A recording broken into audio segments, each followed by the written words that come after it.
ये जो स्क्रीन के ऊपर आप देख रहे हैं ये आपके लिए सब कुछ है। अगर आप इस फील्ड के अंतर्गत इस फील्ड में आप कुछ भी करना चाहते हैं तो ये जो चीज़ है ये आपके लिए बहुत ज़्यादा महत्वपूर्ण हो जाती है। हम बात कर रहे हैं किसकी? हम बात कर रहे हैं अमेरिकन साइकोलॉजिकल एसोसिएशन की। ठीक है, तो आपके लिए आपकी मेन एक्सिस, आपकी पूरी साइकोलॉजी कहाँ घूमती है? इस के इर्द गिर्द घूमती है। शुरुआत होती है, इसकी स्थापना होती है आपकी 1892 के अंदर। जब कौन लेके आते हैं आपके लिए? जी स्टैनली हॉल। जी स्टैनली हॉल आपके लिए लेके आते हैं। फिर आगे क्या क्या हुआ उससे आपको मतलब नहीं है। आप जो YouTube पे यहाँ वहाँ सारी चीजें देखते रहते हैं, कौन से वीडियोस देखते हैं आप देखते हैं स्ट्रेटेजी की वीडियोस, है ना, जिनका आपके परीक्षा में नंबर लाने से कोई भी संबंध या हम कह सके सहसंबंध बिल्कुल भी नहीं होता है। सहसंबंध आपका कब किससे होता है? वो होता है आपकी पढ़ाई से। आप कितने घंटे पढ़ाई करेंगे, है ना, उस पर निर्भर करता है कि आपका जो मार्क्स है वो कैसे आएंगे। कोई भी स्ट्रेटेजी वीडियो आपको मदद नहीं करेगी। आपकी मदद कौन करेगा? केवल आपका जो आप सेल्फ, आपका स्व या स्वयं जो भी है यही आपकी मदद करेगा, अन्यथा कोई भी आपकी मदद नहीं करेगा। ठीक है, तो बात कर रहे थे हम किसकी? बात कर रहे थे हम स्ट्रेटेजी वाली वीडियोस की। स्ट्रेटेजी क्या होती है? स्ट्रेटेजी होती है आपकी रणनीति। अगर हिंदी में बात करें क्या बोलते हैं इसको? इसको हम बोलते हैं रणनीति, कि उस रण के अंदर आपको किस प्रकार की नीति होनी चाहिए, जिसका यहाँ पे कोई भी सरोकार नहीं है। आप कोई वॉर लड़ने नहीं जा रहे हैं आप, ठीक है, आप एक 100 प्रश्नों का सिंपल सा एग्जाम देने जा रहे हैं। ठीक है, तो इस रणनीति से यहाँ कोई रण की बात नहीं हो रही है, तो रण को हम हटा देते हैं और हमारे पास क्या बचती है? हमारे पास बचती है केवल नीति। नीति क्या होती है? नीति होती है हमारे एथिक्स, जो आपके लिए बहुत जरूरी है। आप छोटे से बड़े होते आपको जितने भी एथिक्स सीखते हैं आप, ये आपके जीवन में आपको हमेशा मदद करेंगे। नीति आपको हमेशा मदद करेगी। उसी के संबंध में अमेरिकन साइकोलॉजिकल एसोसिएशन ने 2002 में ऐसी ही कुछ नीतियों की क्या दी है? गाइडलाइंस दी है। उन्हीं की आज हम इस लेक्चर में बात करने वाले हैं, जो आपके नेट के सवालों से सरोकार रखते हैं। आज हम पढ़ने वाले हैं किसके बारे में? हम पढ़ने वाले हैं एथिक्स ऑफ साइकोलॉजिकल रिसर्च। ठीक है, कि मनोवैज्ञानिक शोध के अंदर किस प्रकार की नीति जो है यहाँ पे होनी चाहिए। कि यदि कोई भी एथिक्स ऑफ साइकोलॉजिकल रिसर्च या रिसर्चेस, तो यदि कोई भी अगर एक्सपेरिमेंटर है, कोई भी प्रयोग कर रहा है आपके ऊपर, है ना, तो उसका कुछ नीति बनती है आपके प्रति, है ना, और उस रिजल्ट के प्रति, तो उसका आप ध्यान रखेंगे। आपने सुना होगा किसके एक्सपेरिमेंट के बारे में? आपने सुना होगा एल्बर्ट एक्सपेरिमेंट के बारे में। ठीक है, आपने सुना होगा प्रिजन एक्सपेरिमेंट के बारे में, आपने सुना होगा ओबीडियंस एक्सपेरिमेंट के बारे में। इन सभी एक्सपेरिमेंट के अंदर क्या हुआ? वहां पे क्या हुई? वहां पे क्षति पहुंची। क्षति किसको पहुंची? जो ह्यूमंस थे उसके अंदर इन्वॉल्व, जो मानव शिशु बालक, जो भी शिशु महिलाएं जो भी उसके अंदर इन्वॉल्व थी, उनको क्या हुई? उनको क्षति पहुंची। क्षति जो पहुंची है, जो ये कितने लेवल पे पहुंची? ये 2 लेवल पे पहुंची। एक इनको पहुंची शारीरिक क्षति और एक इनको पहुंची मानसिक क्षति। इसे हम कहते हैं साइकोलॉजिकल और आपका ये फिजियोलॉजिकल। ठीक है, तो ऐसी ही कोई भी क्षति मानसिक और शारीरिक स्तर पर किसी भी प्रयोज्य को या किसी भी सब्जेक्ट को जो भी इन्वॉल्व है उसको ना पहुंचे, इसी के लिए क्या बनाई गई है? इसी के लिए बनाई गई है आपकी एथिकल गाइडलाइन। ठीक है, तो पहले लोगों ने देखा कि जानवरों के ऊपर, एनिमल्स के ऊपर और ह्यूमंस के ऊपर ऐसे ऐसे एक्सपेरिमेंट किए गए जिनसे क्या हुई? उनको क्षति पहुंची मानसिक रूप पे, शारीरिक रूप पे। तो उसी से बचने के लिए बाद में उनको समझ में आया, बाद में उनको दिशा निर्देश मिले, और फिर वही दिशा निर्देश आपको कौन देता है? 2002 में। आपको 2002 में तो नहीं, बट उसके पहले ही आ गए थे, बट 2002 में फिर से रिफाइन हुआ। और किसने दिया आपको? अमेरिकन साइकोलॉजिकल एसोसिएशन ने ये कुछ गाइडलाइंस बताई हैं। इस गाइडलाइन के अंदर कितने पॉइंट हैं? इस गाइडलाइन के अंदर 8 प्रमुख पॉइंट हैं, जिनको आप याद रखेंगे। अगर आप कोई भी एथिक्स की मतलब परीक्षा दे रहे हैं साइकोलॉजी वाली, और वहाँ पे इससे संबंधित प्रश्न आता है, तो ये 8 प्रमुख चीजें आप ध्यान रखेंगे। कैसे ध्यान रखेंगे, क्या इसके लिए आपको कुछ करना होगा? हाँ, एक चीज करनी होगी आपको, क्या, ये वीडियो आप पूरा अंत तक देखें, इन 8 चीजों को अच्छे से याद रखें, नेट के सवाल आपको थोड़े से आसान लगना स्टार्ट हो जाएंगे। ठीक है, चलिए स्टार्ट करते हैं। सबसे पहले हम बात करते हैं प्रथम गाइडलाइन की। वो क्या है? प्रथम गाइडलाइन का मुख्य उद्देश्य यह है कि लोग पहले, शोध बाद में। ठीक है, कि आपको क्या रखना है, आपको केयर दिखानी है किनके प्रति, इन लोगों के प्रति जो सब्जेक्ट आप यूज कर रहे हैं अपने प्रयोग के अंदर, अपने एक्सपेरिमेंट के अंदर, उन लोगों का क्या रखना है, आपको पहले ख्याल रखना है। आपकी शोध बाद में कुछ भी होती रहे, शोध पे आपकी कब आएगी, बाद में। फर्स्ट प्रायोरिटी कौन है आपकी? फर्स्ट प्रायोरिटी है आपकी ये लोग, और सेकंड प्रायोरिटी क्या है? सेकंड प्रायोरिटी आपकी शोध हो ना हो चलेगा, लेकिन पहले किसको ध्यान देना है, आपको यहाँ पे ध्यान देना है जो लोग, जो सब्जेक्ट उस रिसर्च के अंदर इन्वॉल्व हैं, है ना, उनका आपको ख्याल रखना है। ठीक है, ख्याल किस स्तर पे रखना है आपको? आपको उनके अधिकार, है ना, और उनकी वेल बीइंग, है ना, उनका उनका जो कल्याण है, उनकी जो मानसिक स्वास्थ्य है, उन सब का आपको क्या रखना है वहां पे। आपको उनके अधिकारों का, उनके राइट्स का हनन नहीं होना चाहिए, है ना। ऐसा नहीं कि आप उनको क्या कर रहे हैं, कमरे में बिठा के टॉर्चर कर रहे हैं, उनको जबरदस्ती कपड़ा बांध के मुंह में ठूस के आप उनको ऐसा कुछ एक्सपेरिमेंट करा रहे हैं जो बिल्कुल भी उचित नहीं है, और क्या कर रहा है, उनके अधिकारों का हनन कर रहा है। ऐसा आपको बिल्कुल भी नहीं करना है। ठीक है, आप किसी भी इंडिविजुअल ए या किसी भी इंडिविजुअल जेड, ये पुरुष है और ये महिला है, ठीक है, जेंडर इक्वलिटी, तो आप किसी भी पुरुष ए और किसी भी महिला जेड के साथ आप अपने रिसर्च में ऐसी आप हरकतें नहीं कर सकते कि उनके अधिकारों के साथ खिलवाड़ हो, या फिर उनकी कुशल क्षेम, उनके कल्याण, उनकी वेलबींग, उनकी हैप्पीनेस, उनकी खुशी के साथ वहां पे क्या हो, कुछ भी आप उसके साथ छेड़खानी नहीं कर सकते। ठीक है, आपको पहले इन चीजों को ध्यान रखना होगा, पहले आपको लोगों का ध्यान रखना होगा, और उसके बाद में आपकी रिसर्च गई तेल लेने, ना, उससे कोई मतलब नहीं है उनको लेकिन क्या करना है आपको, आपको लोगों का ध्यान रखना है कि उनको किसी भी स्तर पे हानि नहीं पहुंचनी चाहिए। ठीक है, तो शोध बाद में आएगी, लोग हमेशा फर्स्ट आएंगे, फर्स्ट प्रायोरिटी पे आएंगे। जैसे आप हमारे लेक्चर्स देखते हैं तो क्या करेंगे आप, ये है आपका 2 पेपर, ठीक है, ये है पेपर 1 और ये है पेपर 2। अब क्या है आपकी प्रायोरिटी कि आप पेपर 2 को क्या करेंगे, पहले करेंगे, और पेपर 1 गया तेल लेने, कुछ करे ना करे, ठीक है, वो आपके ऊपर है। ठीक है, लेकिन पेपर 2 को क्या देंगे आप यहाँ पे, अब महत्वता देंगे। तो जिस प्रकार से आप पेपर 2 को महत्वता देते हैं, उसी प्रकार से किसी भी शोध के अंदर पहले महत्वता किसको देनी है, हमको जो सब्जेक्ट उसके अंदर इन्वॉल्व है उनको देनी है, और उसके बाद में हमको जो रिसर्च है उस पर ध्यान देना है। ठीक है, तो ये जो ऊपर वाला एग्जाम्पल था पेपर 1 और पेपर 2 का, वो सिर्फ आपको सिर्फ समझाने के लिए, ये चीज और क्लैरिफाई हो जाए आपको। बाकी आपको जो करना है उसके लिए आप स्वतंत्र है, और आपके हम आर्टिकल 14, आर्टिकल 19, आर्टिकल 21 किसी का भी हनन यहाँ पे नहीं कर रहे हैं। आप स्वतंत्र हैं, जो आपको करना है वो आप पहले कर सकते हैं।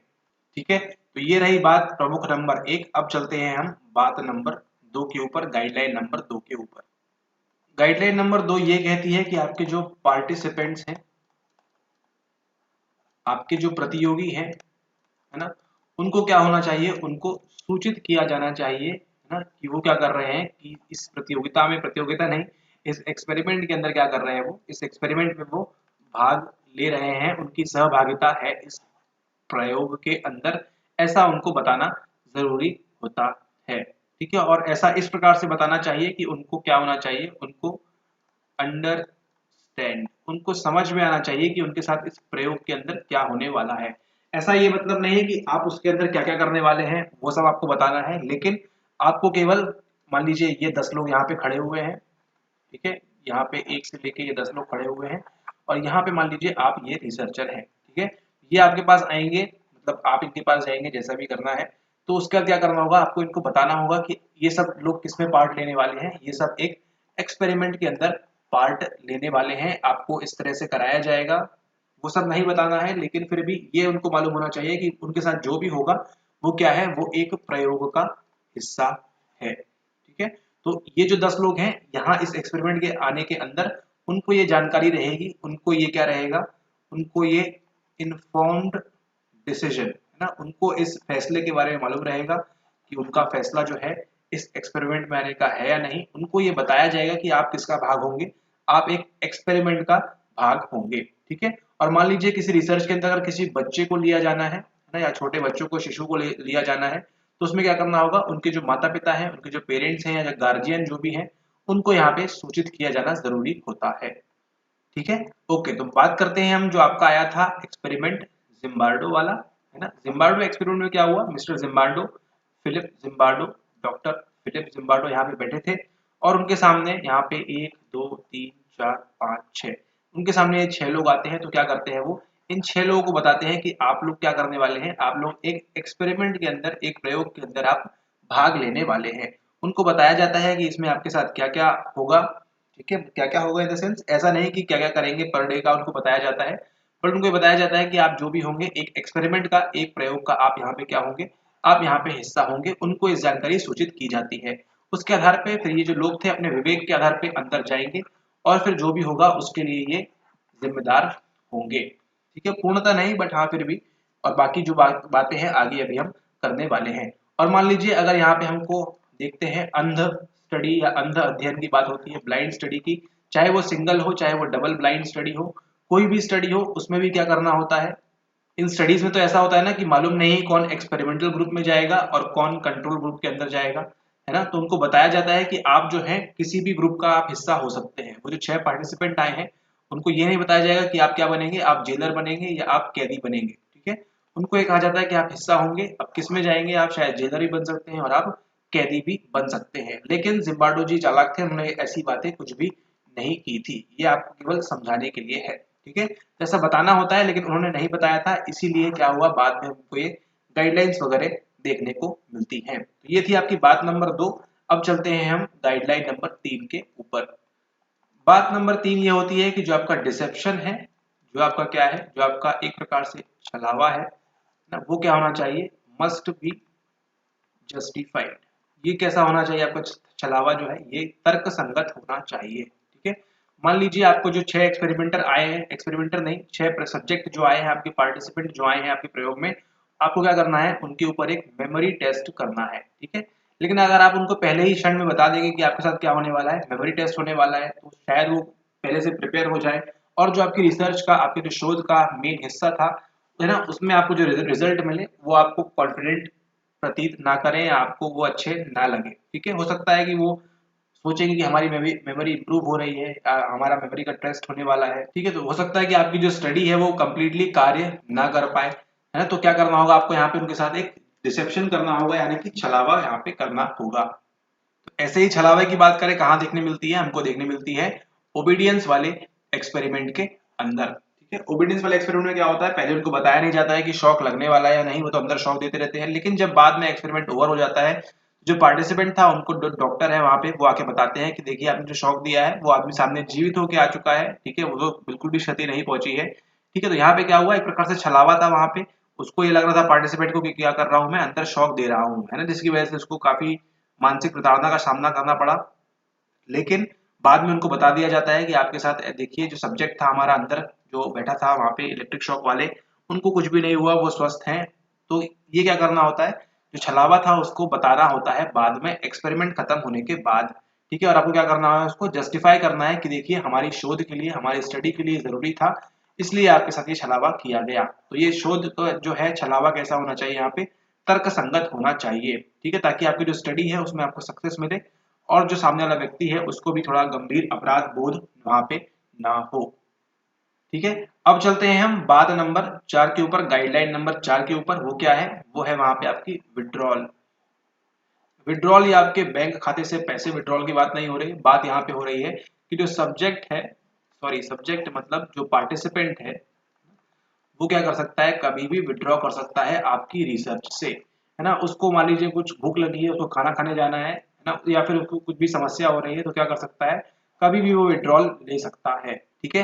आप अपनी रिसर्च करते रहिए, उसको कोई मतलब नहीं है, वो क्या करेगा, कभी भी चुपचाप उठ के वो चला जाए, चुपचाप उठ के नहीं, मतलब बताएगा आपको कि देखिए सर ऐसा हो रहा है कि हमको आप जो है बहुत प्रताड़ित कर रहे हैं फिजिकली मेंटली, अब हमसे झेला नहीं जा रहा है, हम जाना चाहते हैं, ठीक है। तो विड्रॉ कर सकता है और आप जबरदस्ती उसको बिठा नहीं सकते, ना ही आप उसको रिश्वत दे सकते हैं, ना ही कुछ भी कर सकते हैं कि आप नहीं बैठ जाइए, कर लीजिए, कुछ भी कर लीजिए, है ना, वो नहीं मानेगा। वो जो सब्जेक्ट है, जो पार्टिसिपेंट है, उसके पास क्या रहेगा, हमेशा विड्रॉ कर सकता है स्टडी से कभी भी, चाहे वो आपकी स्टडी का पहला दिन हो, चाहे वो दूसरा दिन हो, चाहे वो 100वां दिन हो। ठीक है, अगर पार्टिसिपेंट ए को लगता है कि मुझे अभी तक ठीक चल रहा है लेकिन अब मुझे नहीं जाना है, तो वो उस दिन से क्या कर सकता है, वहां से विड्रॉल ले सकता है और आप कुछ कर भी नहीं सकते हैं।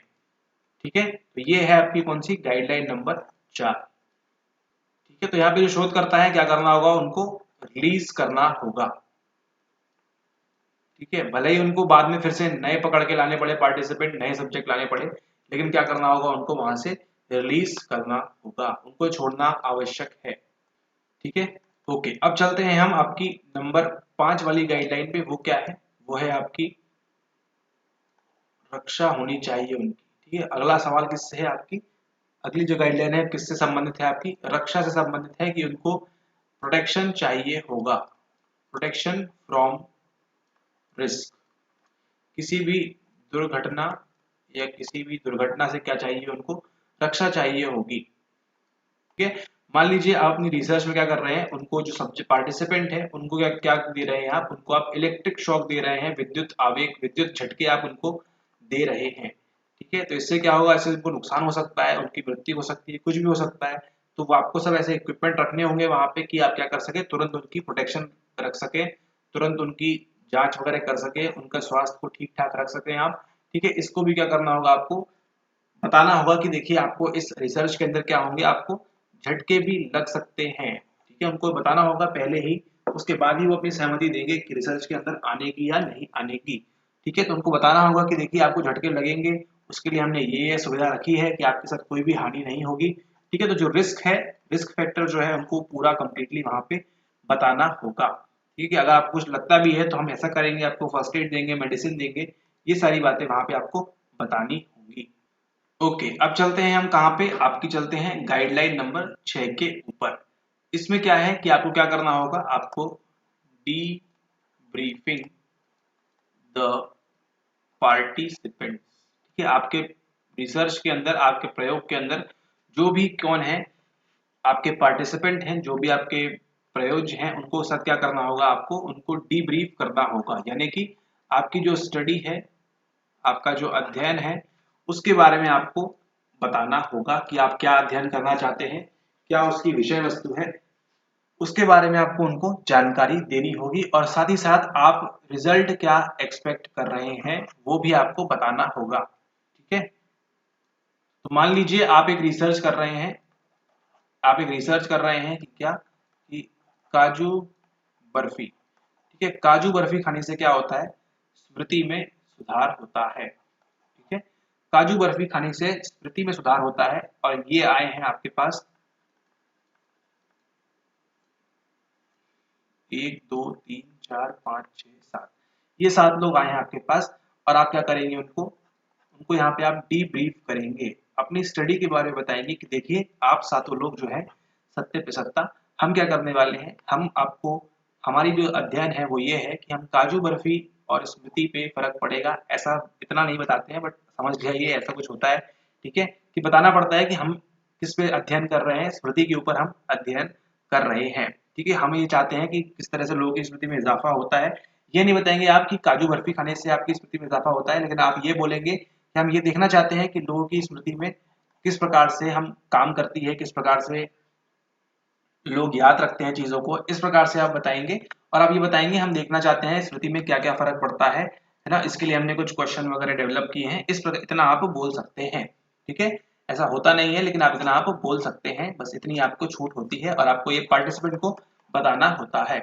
ऐसा नहीं होगा कि आप यहाँ बोलेंगे कि हम क्या कर रहे हैं, स्मृति के बारे में जानकारी चाहते हैं आपसे, और मतलब ये सब हमको एक्सपेरिमेंट करना है, और अंदर जाके आप क्या कर रहे हैं, उनको अंदर जाके आप उनको इलेक्ट्रिक शॉक दे रहे हैं, तो वो भी अपना सर पकड़ लेंगे कि अरे हम ये क्या कर रहे हैं, हमको तो बोला गया था कि स्मृति का अध्ययन होगा, यहाँ पे तो हमको झटके पे झटके पड़ रहे हैं 440 के। ठीक है, तो ऐसा आप नहीं कर सकते, तो आपको अपनी स्टडी के बारे में पूरा नहीं, लेकिन थोड़ा बहुत आपको छोटी मोटी चीजें उनको बतानी होती है। ठीक है, और तब इम्पोर्टेंट हो जाता है जब आप क्या करने वाले हैं, जब आप छलावा करने वाले हैं, तब ये बहुत ज्यादा इम्पोर्टेंट हो जाता है। ठीक है, वैसे तो सभी में आपको बताना होता है, लेकिन जब आप छलावा कर रहे हैं इस प्रकार से, तो आपको यहाँ पे बताना जरूरी हो जाता है। ठीक है, ओके, इसके साथ नंबर 7 पे अभी हमने 7 प्रयोग लिए, अब 7 नंबर की चीज निकल के आती है, 7वीं गाइडलाइन ये है कि आपका जो डेटा है ये कैसा होना चाहिए, डेटा मस्ट बी कॉन्फिडेंशियल, है ना, बोलते हैं कॉन्फिडेंशियल फाइल है, पुलिस के अलावा किसी को मालूम नहीं।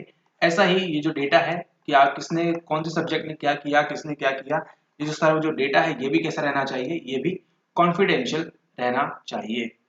ठीक है, तो इसमें कुछ समझाने जैसा है नहीं। कॉन्फिडेंशियल मतलब क्या होता है कि ऐसा नहीं कि आप पेपर में अगले दिन दे दिया कि इस फलानी सोसाइटी के लोग ने ऐसा ऐसा बोला था इस पार्टी के बारे में या इस नेता के बारे में या इस प्रकार की कोई भी बात आप नहीं बता सकते हैं कहीं भी। ठीक है, तो पूरा जो डेटा है कॉन्फिडेंशियल रखना होगा। ठीक उसी प्रकार से जिस प्रकार से सर फ्रॉइड ने रखा था।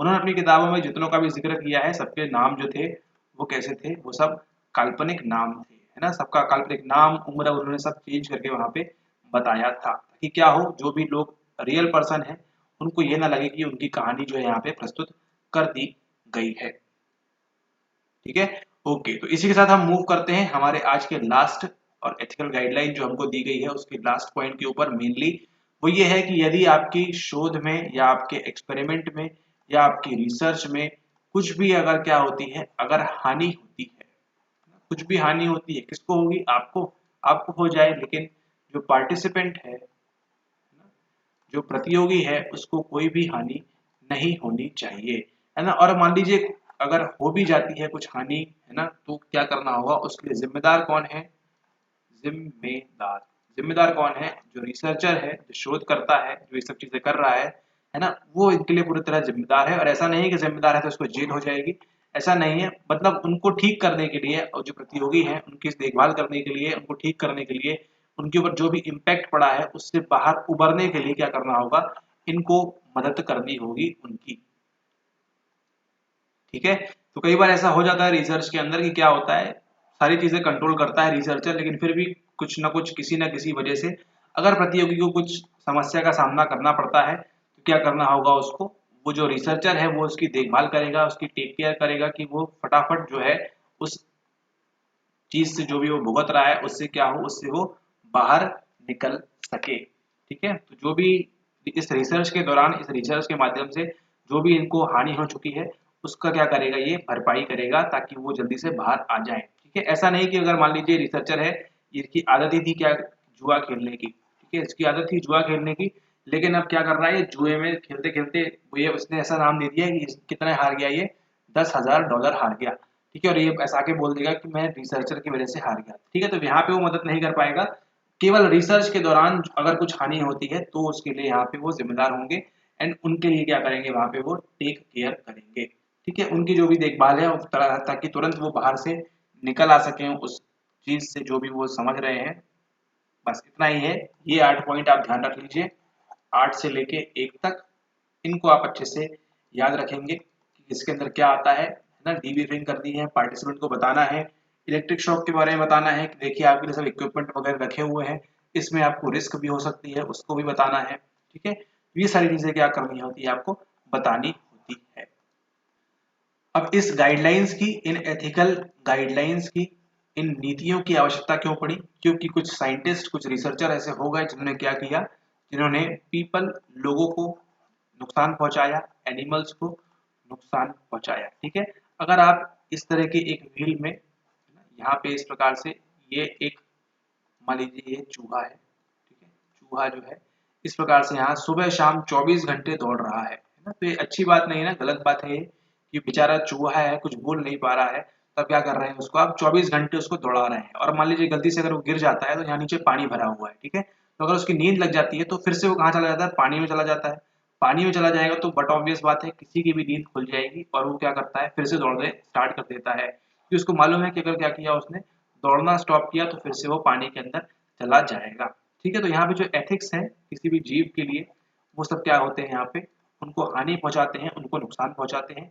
ठीक है, इसी प्रकार से ओबीडियंस आपका एक्सपेरिमेंट, मिलग्राम एक्सपेरिमेंट, जिम्बार्डो एक्सपेरिमेंट और जितने भी एक्सपेरिमेंट हुए हैं इस खूंखार टाइप के, उस सब में क्या किया है, इन एथिकल गाइडलाइंस की हमको क्या पड़ गई है, फिर इन एथिकल गाइडलाइंस की हमको आवश्यकता पड़ गई है। ठीक है, तो आज के जमाने में आप इतनी कड़क जो अपनी रिसर्च है उसको आप नहीं कर सकते, आपको इन गाइडलाइंस का पालन करना होगा, उन सब चीजों को आपको बताना होगा कि आप क्या करने वाले हैं, कैसे करने वाले हैं। ठीक है, और उसके बाद ही जाके आप इस प्रकार की कुछ रिसर्च कर सकते हैं।